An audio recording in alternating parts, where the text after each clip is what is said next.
नमाज की फर्जियत कुरान पाक में आई, कहीं नहीं कहा कि नमाज पढ़ो। अल्लाहू अकबर। नमाज क्यों पढ़ते हैं हम पता है? क्या नाम है आपका? नमाज क्यों पढ़ते हैं? अल्लाह का हुक्म है। आप नमाज क्यों पढ़ते हो? फर्ज है। आप नमाज क्यों पढ़ते हो? आप नमाज क्यों पढ़ते हो? बोलो। बाकी सारा भी तुम्ही जैसे है, टेंशन ना लो तुम। अंदाजा लगाओ, 5 वक्त नमाज पढ़ रहे हो 70 साल से, यही नहीं पता तुम्हें कि अभी नमाज क्यों पढ़ रहे हो? ये तो अभी सैंपल पेश कर रहा हूं मैं, बाकी दिन का तो पता नहीं क्या कुछ कर रखा है आपने। अपने हाथ से इस्लाम का बेड़ा गर्क किया।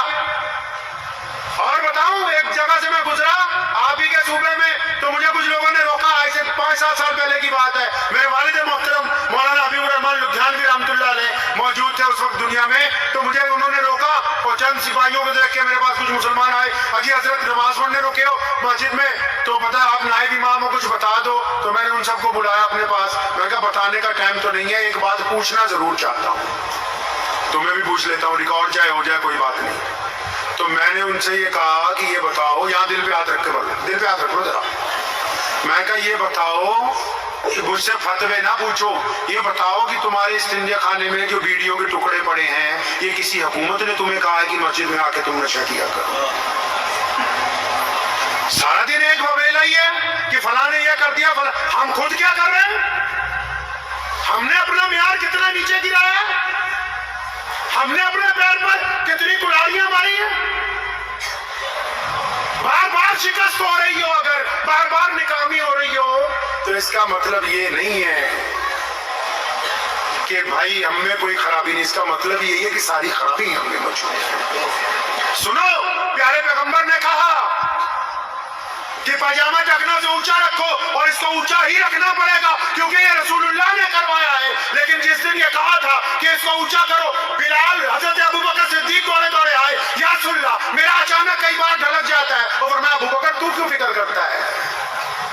या रसूलुल्लाह किनके लिए कह दिया? कहा तो सबके लिए। या रसूलुल्लाह क्यों कहा? फरमाया अबू बकर ये पजामा इसलिए ऊंचा करवाया कि जो लोग पजामा नीचा करके, लंबे लंबे कपड़े पहन के और लंबी लंबी डींगे काटते हैं और माँ बाप को सलाम का जवाब नहीं देते, गरीब की तरफ नहीं देखते, सड़क पर आकर के चलते, मैंने ये कपड़ा इसलिए ऊंचा करवाया कि इनके अंदर आजिज़ी आ जाए, गर्दन झुक जाए, गर्दन झुक जाए।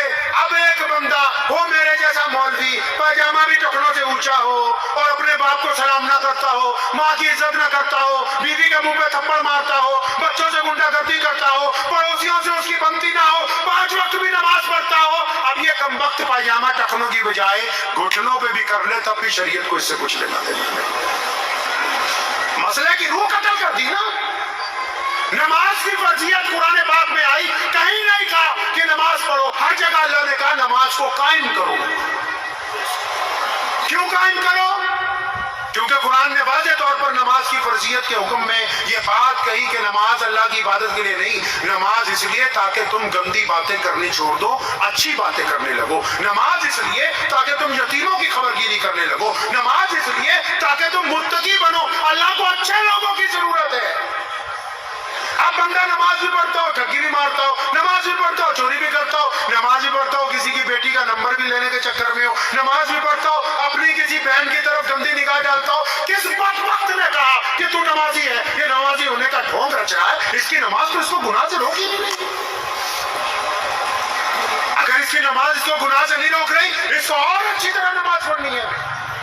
और ये किसने कहा कि मस्जिद इबादत के लिए बनाई? रसूलुल्लाह ने कहा मस्जिद बनाई है ताकि तुम इकट्ठे होकर इबादत करो, ताकि कंधे से कंधा जोड़ के खड़े हो, ताकि तुम्हारे दिल मिल जाए, ताकि तुम दुख दर्द में एक दूसरे का साथ दो, ताकि खुशी के मौके पर तुम इकट्ठे रहो, ताकि रंग और नस्ल के भेद मिट जाए।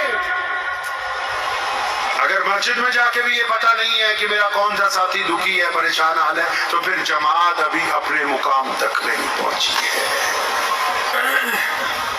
तो ऐसी बातें अगर करते रहेंगे, मेरा ख्याल सुबह हो जाएगी। अर्ज आपसे बस छोटी सी ये करनी है کہ جب بھی کبھی دین کی مجلس میں جائیں تو یہ سمجھ کے جائیں کہ کچھ لینے جا رہے ہیں.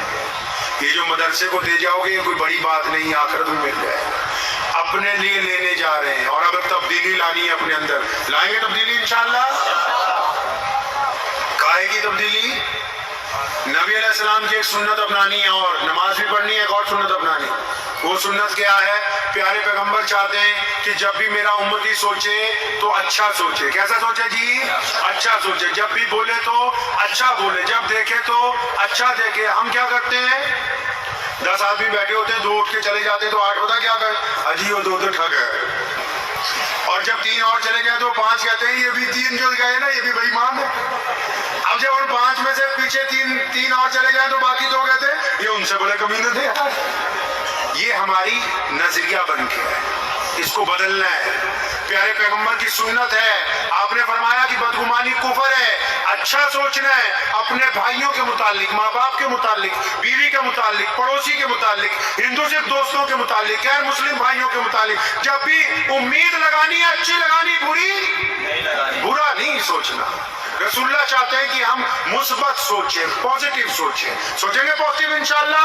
اگر آپ پازیٹیو سوچیں گے حالات تبدیل ہوں گے، اللہ تعالیٰ آپ کو عزت عطا فرمائیں گے. اگر آپ نیگیٹو سوچیں گے، کیونکہ رسول اللہ نے کہا نا، اللہ نے کہا کہ میں بندے کے گمان کے ساتھ ہوں. آپ چاہتے ہیں کہ اچھا ہو تو پھر اچھا ہوگا، آپ چاہتے ہیں کہ میرے ساتھ برا ہونے والا ہے تو برے اسباب آ جائیں گے. اس لیے اپنی نیت کو درست رکھنا. کریں گے انشاءاللہ؟ دعا کیجیے اللہ تعالیٰ مجھے بھی آپ سب. امید ہے کہ آپ کو یہ ویڈیو پسند آئی ہوگی.